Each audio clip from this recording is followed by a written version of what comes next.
Welcome in, Cam Inman. Bay Area News Group covers the San Francisco 49ers. It was day 3 today of practice at 49ers training camp. And Cam, I'll set you up with breakdown what you saw at the quarterback position, who did what, and how did each of the 4 look.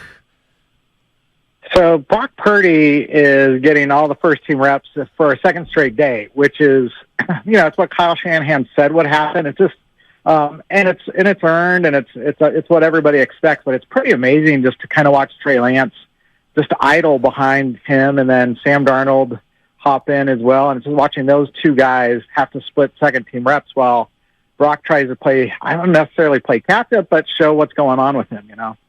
Hey, Cam, good to talk to you. I'm excited about the season. I'm going to just say one name, and I was listening to the guys in the morning, Bonte and Shasky, and it got me to thinking, who is and why is Brandon Allen here? Well, he was brought in case Brock was not going to be ready the first couple of weeks of camp. It was kind of like Shanahan's quiet secret. He didn't want that to happen, but in case Brock was not going to be cleared to go, then you needed to have a third guy. And if you could get somebody with that experience in the system, and he looked pretty good actually through spring. He hasn't looked great the first couple of days of camp, but he's throwing to third-string guys, fourth-string guys, so you kind of cut him a little slack here. But his reps are going to get fewer and fewer. It's just he gets all the third-team action while Trey and Sam are in this. It's kind of weird, honestly, because it's like they're only getting about 2 or 3 reps. And then they rotate in and out. And Sam kind of played it off today, saying, it's like any game. You have to be ready to go in at a moment's notice if the defense gets the ball, or if you're backup if the starter gets hurt. So. Okay, because I was like, like you said, Brock got cleared, and I thought, okay, now you don't have that worry. This experiment will be over, but like you said, it's at minimal, but it's still kind of going. And I was just kind of but Goo, where did this team go wrong last year? Oh no, you don't have to tell me. You don't have to tell me. So I got it's like, hey, if they got a surplus, like let it ride. Right. You're only a couple of days into camp. I mean, and they're not even really throwing much yet, and they haven't run.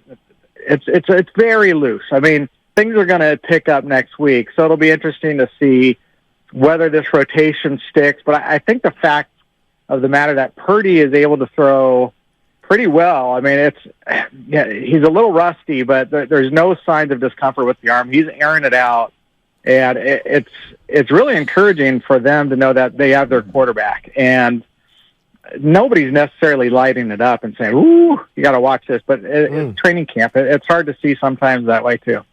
Cam Inman joining us on 95.7 The Game. He covers the San Francisco 49ers for Bay Area News Group.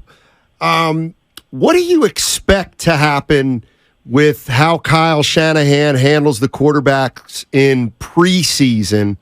And do you think you'll be able to kind of tell what he's looking for? In other words, how much is Purdy going to play if he's the number one? I would not expect to see Brock Purdy play in the preseason. There's 3 preseason games. They're going to go to Las Vegas in 2 weeks, and they'll practice against the Raiders for 2 days, and that's where you can kind of gauge where Brock is against an opponent. But at the same time, he's going to be a month away from the regular season, so you can't put too much weight on that. What I would expect once the games start, right? So they're going to play the Raiders, and then I think it's the Broncos and Chargers. My guess is that they have Trey start one of those games, Sam start the other, and then, if Brandon Allen's still around, it's like, let him have most of the third game or whatever. Maybe Trey and Sam play the first half. I would imagine it's going to be mostly those 3 guys, and then I'm just more curious, Matt, about once the regular season starts, if Trey Lance, I would assume if he's sticking around, he's the number 2 quarterback.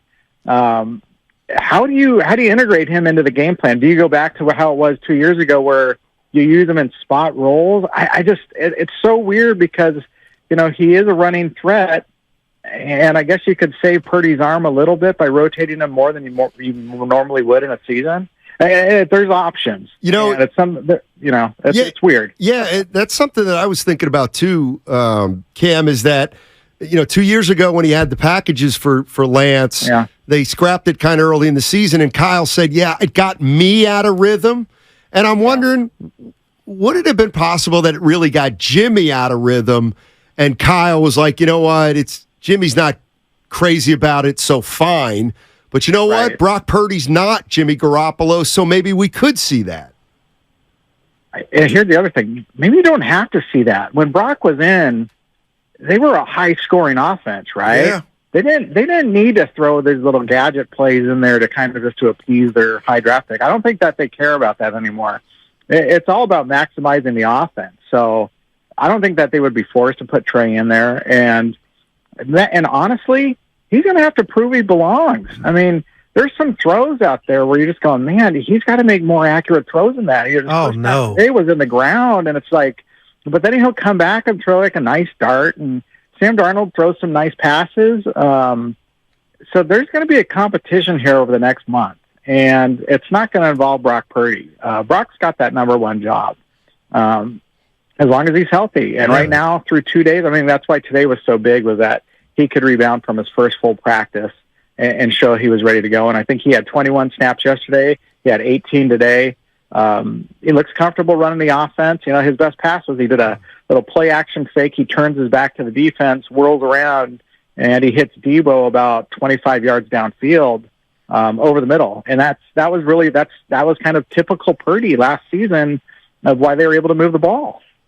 Cam, you know what? It's kind of funny when we talk about these sport franchises, and a lot of times on sports radio, we talk about the teams and their missed draft picks. But let me tell you about one the Niners hit on, and and that's Bosa, and he's about to get paid. I know he hadn't reported yet, but right now when you talk about annual salary, Aaron Donald, is getting $31.7 million. I expect not to blow it out the water, but Bosa's going to get paid 35, 30. I don't know, but are you hearing anything? And how soon do you think we see Bosa and his new deal report to camp? You know, the fact that he's not here through 4 days, it's not shocking or alarming. It is weird because in past years, guys would have the hold in and they would come. And Bosa's the kind of guy where he would come in, do the meetings. He loves to lift weights and maybe talk to teammates. I could just see this from a contract perspective of dragging on if it has to. I don't think Nick Bosa needs a training camp to get ready. Honestly, the only thing that we get out of watching Nick Bosa in the preseason or in training camp is about 5 minutes worth of he and Trent Williams.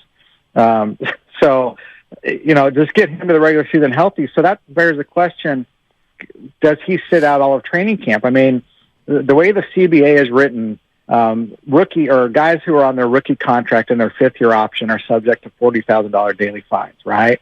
So are you talking, gosh, that's going to be like times 30. That's a heck of a lot of money. Would he be willing to eat that? But I think the Niners aren't going to penalize him. I mean, he's been in such good standing with them in his career, and I think they understand the business of it. And they also understand that he has to get paid at top of the market value. So it's just a matter of what is that the deadline where you have to have a deal done. And honestly, guys, that deadline is week 1. And go back 2 years, and that's when T.J. Watt finally signed his deal as the Steelers' top pass rusher, right? And that was like just a couple of days before the season opener. So, gosh, could it drag on that long? Yes. Could it happen on this weekend and get done? Sure. So I just don't sense any animosity between the two sides. That everybody expects a deal to get done. And eventually Nick will be in his number 97 jersey going after Kenny Pickett, is it? Week 1 in Pittsburgh. Yeah. Cam, appreciate the time as always, and looking forward to this season. It's going to be a lot of fun. And likewise, and Steiny, could I get some putting tips from you on the seeing what you did this right? That's Cam, I wish you wouldn't have said that. No, we don't. Matt needs a little pat on the back. Oh, yeah, okay. That thing was clutch. Thank you. Thank you, Cam. Appreciate it. We still got to get out there and tee it up, buddy. All right, man. That's Cam Inman, Bay Area News Group. Guys. Yes, sir.